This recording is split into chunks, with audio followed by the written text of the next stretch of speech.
At first, the gunfire blended with the sound of the marching bands. But confusion quickly turned to panic.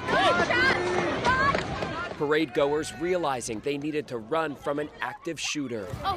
This boy was one of many to capture the chaos and his fear.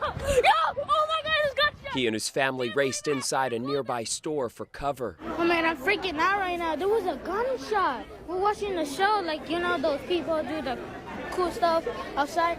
But no, we heard gunshots.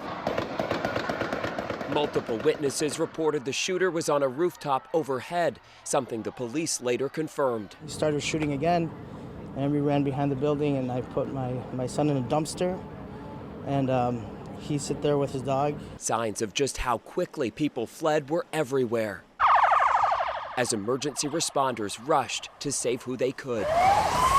The parade was approximately 3/4 of the way through when the shooting occurred. So very random, very intentional, and a very sad day. An urgent manhunt intensified when police found the rifle, but not the gunman.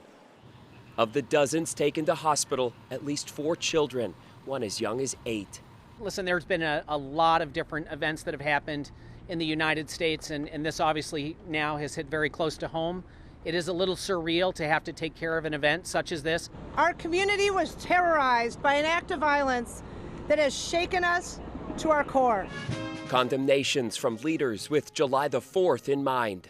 You all heard what happened today, but each day we're reminded there's nothing guaranteed about our democracy. Highland Park is an affluent city near Chicago, the backdrop for a version of the country portrayed in films like Home Alone. We finally got our mass shooting, unfortunately, which is just horrendous. Now just the latest to experience America's plague of gun violence.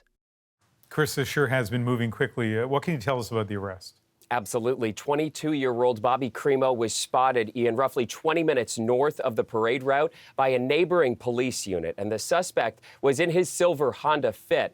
That officer tried to stop him, but the suspect fled, and there was a brief car chase. A number of other officers in the area jumped in to help in the chase, and ultimately they got the 22-year-old suspect to stop, and Cremo was taken into police custody without incident. The police chief said Cremo has now been taken to the Highland Park Police Department, where he will be interrogated, but stressed there is still a lot of work left to do in their investigation before charges will be laid. Ian. Thanks, Chris. Thank you.